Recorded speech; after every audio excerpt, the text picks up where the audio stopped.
Hello, everyone. Thank you for that lovely introduction, Dr. Erickson. Today, we're going to talk about the science behind diet in cancer prevention. So let me move ahead. So keep calm, it's only a tumor. How I got into this field was I used to be one of those oncologists that said, eat all the ice cream you want, eat whatever you want, don't exercise. It's not going to make a difference in your cancer. Don't do that stuff. That's who I used to be. And then in 2010, I moved to Cincinnati from Toledo, Ohio. When I was in Toledo, I was treating lung cancer patients, and they weren't me. I wasn't an old man who smoked my whole life. I wasn't any of these things, and I did okay. Then when I moved to Cincinnati, I started treating patients with glioblastoma multiforme. And these are young patients who have a brain tumor like John McCain, and they've never done anything wrong in their life. And all of a sudden, they had this horrible brain tumor, and their life was turned upside down. And I started to get really anxious, as many of my cancer patients feel. Is this twitch of my eye, is that cancer? Is it my headache, is that cancer? I got a lot of anxiety. My husband was like, you need to get out of this field. You need to do something different because you are driving me insane. So then I watched a movie called Forks Over Knives on Netflix. And it talked about the link between diet and cancer. And I was like, wait a minute. There's no link between diet and cancer. Come on, what are they talking about? And I went back and looked at the science, and I was really, really surprised at what a strong link there is and how I had never heard about it. So that is how I got into the field of integrative oncology. Now, let me remind you, I'm an oncologist. I know and believe that chemotherapy works. I know that radiation works. I know that surgery works. I just think there are other things that work as well. Okay, so why isn't there a field called integrative cardiology? So integrative oncology is a field that used to be called alternative and complementary medicine. Now we've moved it to integrative oncology. We're integrating traditional medical approaches as well as non-traditional medical approaches. But integrative cardiology, nobody's ever heard of that, right? Has anybody ever heard of that? And why haven't we heard of that? We haven't heard of integrative cardiology because cardiologists have done it right from the beginning. Everybody knows if you do a good diet, don't eat red meat, exercise, practice stress management, you have a decreased risk of cardiovascular disease. Everybody knows that if you eat less sugar and you do a really good diet and practice exercise, you have less chance of your diabetes progressing. Why is that not true of integrative oncology? Why? Because it's not intuitive, right? It's not intuitive that lifestyle changes other than smoking create cancer cells or have cancer progress. And that's what I'm going to hope to dispel today. So why incorporate integrative oncology into your life? It'll make you feel better. We all know that, but that's not the reason I'm here today. I want to prove to you with science that it works at a cellular and maybe even genetic level. Okay, so what are the issues with integrating integrative medicine into the traditional oncology? Well, there's a lack of funding compared to pharmaceutical funding. We know this. Billions of dollars in pharmaceutical funding are spent each year. Very little funding for meditation studies and diet studies. There's a non-acceptance and fear from physicians. And that's who I used to be, right? I never had a medical school class in diet and nutrition. Sean, Dr. Cotton is changing that by bringing integrative medicine to the medical students. But also all of my partners, many of my partners, I should say, are scared that the patient is not going to get chemotherapy and is just going to go on a diet. And that's not true. The interventions are often subjective. For instance, golfing for my husband, very stress reducing. Golfing for me, very stress inducing, right? So the interventions are different for people. And there's a lack of large standardized studies. So what I'm going to do today is I'm going to pretend that you're the FDA, okay? And I'm presenting a drug to you, but it's not a drug, it's a diet choice. okay? And in the interest of time, we're only gonna do diet today. And I'm gonna get really sciencey here and very into the in-depths of the studies, but I think that's important because if we wanna speak to the medical community about integrative medicine, to the old oncologist that I used to be, we need to speak the language of science, okay? So the first type of trials are prospective cohort trials, okay? Prospective cohort trials are large studies. For instance, you take patients that smoke and patients that don't smoke, and you compare what happens to them over time. Now, there's inherent bias in prospective cohort studies because patients that smoke might live in an area that has a high cancer incidence from environmental exposures or other things. There was one of the largest prospective studies called the European Prospective Investigation of Cancer, and it's called the EPIC study. It was done in 10 countries in Europe. It's 500,000 people. This is what 500,000 people looks like. This is the 1991 protest of the communist government. It's a large study. I'm not allowed to use the word huge because it's political. So I have to say it's a large study. But one of the outcomes of that is it showed that processed meat is as dangerous as cigarette smoking. Okay, there we go. That's one outcome. So one thing you can change in your diet today is reduce your amount of processed meat. Okay, but will oncologists accept this? Will you as the FDA accept this as an answer? So let's talk about another type of study, randomized placebo-controlled clinical trials. Okay, these are difficult studies to do. You give half the patients who are randomly assigned by a computer drug A, and you give the other half placebo or drug B. And then you see what happens to their cancer. Can you imagine doing that with diet? Randomizing half the room to one diet and half the room to the other diets. Very difficult, okay? But this is what oncology wants and needs. So when we look at randomized clinical trials, we look at something called Kaplan-Meier curves. And these are the curves. This is an example of a curve in lung cancer showing that surgery in the top line is better than chemotherapy. And one thing that oncologists are focused on is the p-value. And a p-value that less than 0.05 means that it's statistically significant. There's going to be a quiz, so I want you to memorize that number, okay? But what that basically means is that your intervention that you chose didn't happen by chance. It wasn't luck of the draw. We think that if the p-value is less than 0.05, that the study is large enough and it didn't happen just because it was a coin flip. Okay, so remember that. So there is one diet study that is a randomized clinical trial. It's called the Predimed study, and it's a very impressive study.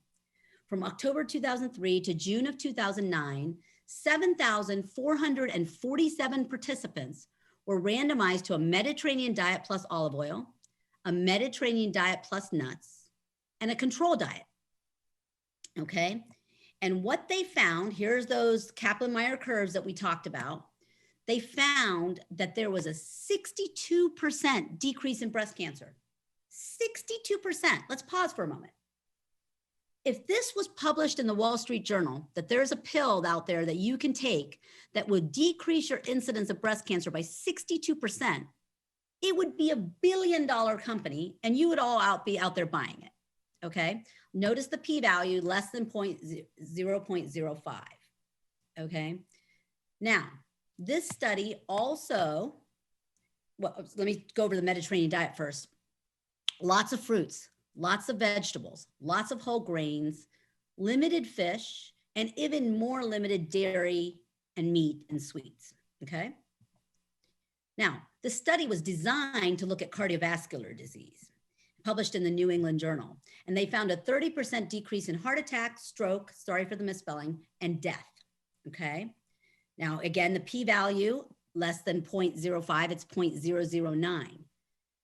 The New York Times criticized this study because the patients, when they came to them, if they were husband and wife, they didn't randomize them to two separate arms. So the study authors went back and looked at husband and wife teams, took them out and repeated the data, and the data was the same. okay?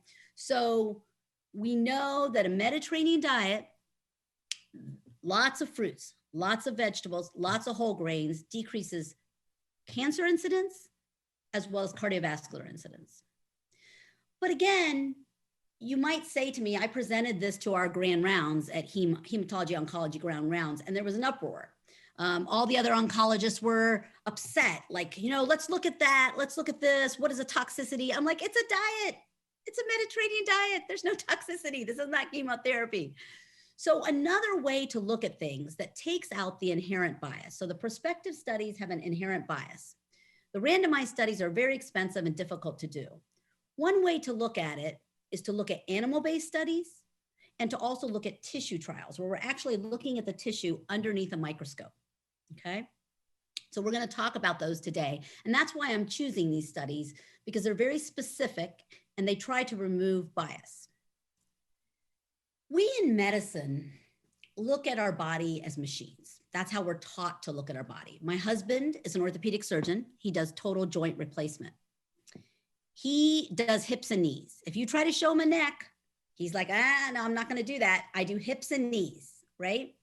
And that's how we are in oncology. I do melanoma and glioblastoma. You try to tell me about lung cancer, I'm like, no. But that's not who we are as humans. We're an ecosystem, we're the ocean. So if you make a change in your gut, that's gonna affect your depression. That's gonna affect your acne. That's gonna affect the way your joints work. We're an ecosystem, and we have to change the way we look at that. And we are changing that, as many people have mentioned today, the microbiome. So this was an elegant study published in Science in 2018, where they looked at patients' stool that had melanoma and were receiving immunotherapy. Interestingly enough, if you look at the bottom chart, and I don't know if you can see my pointer here, but the bottom chart, the blue line are the responders. Okay, they had a really high percent progression-free survival. Those patients had very high diversity of their microbiome, as Dr. Cohen mentioned originally. The diversity is everything, okay? So the responders had an important diversity. But you might be like, well, they could have had other things. Maybe they weren't on antibiotics. Maybe they weren't doing something else. How do we make this take away the bias? They did something beautiful. It's a reverse translational approach. They took the stool from these patients. They fed it to germ-free mice. So the mice didn't have any germs of their own. They injected melanoma into their rump. Then they gave them immunotherapy. So the only difference in these mice was the stool that they ate, because mice will eat anything. Okay, so they ate the stool of the humans. If you look at this graph on the left-hand bottom side of your screen, the volume is the y-axis. It's how much the tumor fold changed. So they change 4 times, 3 times in the mice. The red box are the mice that received non-responder stool from the humans. The blue box is the ones that received responder stool. As you can see, if you received responder stool as a mouse, you responded, your cancer responded. If you're a mouse and you received non-responder stool, it didn't respond. That's crazy to me. That is crazy to me, that just the stool could change the response to these chemotherapies. I'm sorry, immunotherapy, I should say. Another interesting study, we have a microbiome, 39 trillion cells in our bacteria in our body, 38 trillion in our gut. We only have 10 trillion cells, so we're mainly bacteria, right? But the cancer cells themselves have their own microbiome. So if you look here, this is a study done where the colon cancer cell had a particular bacteria in it. When it metastasized to the liver, it also had a particular bacteria in it. So they carried their bacteria where they went with them. What they did is they injected these into mice again, and they treated them with an antibiotic. As you can see, the blue line here is the antibiotic, okay? Now, the blue line is the antibiotic. The red line is the control mice that didn't receive the antibiotic. They had less tumor volume. The metronidazole, that was an antibiotic arm, had less tumor volume. Look at that p-value. It's right in the center of the screen, 0.00005, okay, 0.0005. So it's very significant. Now, that doesn't mean everybody goes out and takes antibiotics, okay? That's not what I'm saying. I'm saying it's interesting that we can treat the microbiome of the tumors and have a response. I mean, this is earth-shattering things. Okay, so you say, doctor, my patients say this to me all the time. I've been eating this way my whole life. What is it gonna happen? I'm trying to keep my cancer from coming back. Nothing's gonna happen in the next 3 months. Very, very elegant study done by Dr. O'Keefe at University of Pittsburgh.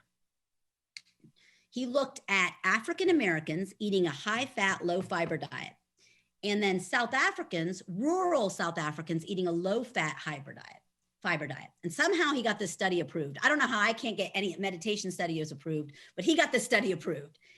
And he did colonoscopies on them. Then he put them in the hospital for 2 weeks and switched their diet. They were in the hospital, so they couldn't cheat on their diet, okay? Then he did a colonoscopy on them following. What he found was amazing. So look at this first circle.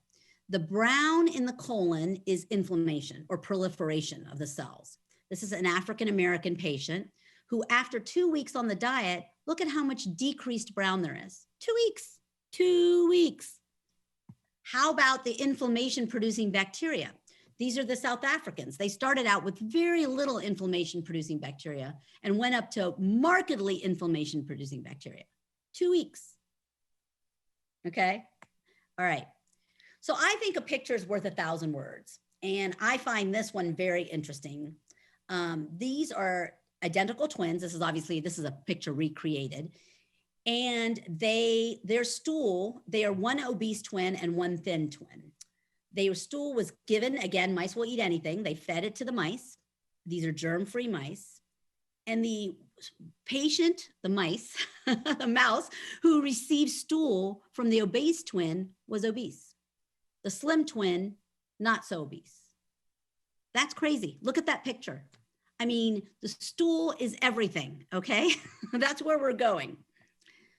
Bacterial diversity is everything. We need not the number of bacteria, not the type of bacteria. And I think this has already been pointed out before in an elegant fashion in the morning talks.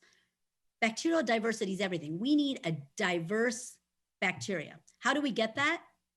Eating a diverse diet of plant-based fiber, okay? That's how we think we get that, okay? So we go on a diet to lose weight. We go on a diet to affect our microbiome, okay? What about at a cellular level? Can we affect our cancer at a cellular level? Okay. This is a beautiful study that shows patients who with ER/PR positive breast cancer underwent a biopsy. They got a flaxseed muffin or a regular muffin. Now, the muffin had all the bad things in it, sugar and all that kind of stuff. But the flaxseed muffin had flaxseed in it, okay? Then after that, they underwent a lumpectomy. This is an electron microscope picture of a breast cancer cell that is undergoing apoptosis, okay? Now, breast cancer cells should undergo apoptosis on their own. When they don't, which is programmed cell death, when they don't, you develop breast cancer, okay? So what they did is they measured the programmed cell death rates in the patients that had received the flaxseed muffin for 2 weeks, 2 to 3 weeks, versus the regular muffin. And as you can see on the left-hand side, the p-value is 1.00, no programmed cell death change. On the right-hand side is the flaxseed muffin arm, significant programmed cell death change, lots of cells dying from a flaxseed muffin. P-value 0.007, that's the change. That's incredible. That's incredible. A flaxseed muffin changed the outcome. You can't fake the way your cancer looks underneath the microscope. There's no placebo effect of your cancer underneath the microscope. So cellular level, okay, fine, you can accept that. What about a genetic level? Japanese women in Japan have an infinitely small risk of breast cancer. However, when they come to the United States, they have a very, very high risk of breast cancer, the same as American women. What happened? Their genes are the same. Well, this is called epigenetics. It's the expression of your genes. So your genes don't change, it's the way they're expressed. And a person who's done a lot of work on this is Elizabeth Blackburn. She won the Nobel Prize in Physiology and Medicine in 2009, one of only 12 women. I had the good fortune of meeting her. She's an amazing woman when she came to the University of Cincinnati. And her work is with Dean Ornish and looking at epigenetics and telomere lengths. Telomeres are the caps on our chromosomes. So as you can see here, it's the caps, like the caps on our shoelaces. They prevent our chromosomes from deteriorating and causing cancer and other diseases. What Dr. Ornish did is he took 93 patients with low risk prostate cancer, were on a wait and watch treatment. They were randomized to a control arm and an experimental arm. The experimental arm was all things we're talking about: plant-based diet, exercise, stress management, attend group support sessions. And then they looked at their telomere lengths 5 years later. And you can see the blue arm is the telomere lengths of the lifestyle intervention group. They got longer. It's the fountain of youth. As expected, the control group arm, they shortened because they are aging. As we age, our telomeres get shorter. Look at the p-value again, 0.004, very statistically significant difference. Now, what does this mean? This means that you can not only affect your cells at a macro level, you can lose weight, you can feel better, you can affect your cells at a looking underneath the microscopic level, you can affect your genes. You can expect the expression of your genes. So how do you do this with diet? I think the best diet is a whole food, plant-based diet. Everybody gets hooked on the plant-based part, right? Everybody's saying, oh my gosh, you know, there is plant-based diet, right? You got to be hooked on the whole foods part.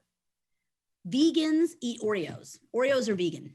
So I want you to be hooked on a diversity of food. Okay, where do I get my protein if I'm only eating plants? There was an interesting study done where they looked at vegetarians and non-vegetarians, okay?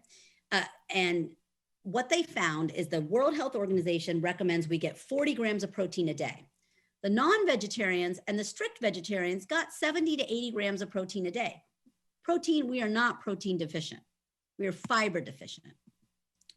So if you get a chance, I just want to make a plug for the Game Changers movie. It's on Netflix, produced by Arnold Schwarzenegger and Jackie Chan. If you get a chance, check it out. It's about protein and the plant-based diet. Now, I made this slide out of all the bestsellers on diet, and I think it's very difficult. So I wanted, if anybody gets a chance, check out this book, Fiber Fueled. I just read it. It's fascinating. It's about the microbiome if you want to learn more about the microbiome, but I know why you're confused. So what my recommendation is to eat real food, mostly plants, not too much. But if you really want to take it to a whole new level, why not try a completely whole food, high fiber, plant-based diet for 1 month? Just try it for 1 month. My husband tried it. He was very, very skeptical. He met Colin Campbell, and Colin Campbell said, try it for 2 weeks. And he tried it, and his arthritis in his back went away after 2 weeks. So he's a convert. So I want to leave you with optimism. 10,000 people took an optimism study, and 18 years later, those people developed lung cancer. Optimism improves median survival by 6 months. P-value 0.0105. Carboplatin and Alimta, the chemotherapy, improves median survival by 3.4 months versus placebo. That's $17,000. Optimism is free, okay? So you are all here. By listening today, I know you're optimists. One last final slide. I met Oprah, and she said the opposite of love is not hate, The opposite of love is fear. And I started out by telling you how my journey 10 years ago was with fear. I was scared. That's why I went on this journey, right? But I think we should change the way we look at that. We need to adopt this lifestyle because we want to live a spa-like lifestyle. We want to live a wonderful life, not just to keep our cancer cells from coming back. That's important too. But we want to live a life the fullest one we have. And that's all. And thank you for listening today. And I know I talked fast, but I wanted to get a lot of information out there. Bye, guys.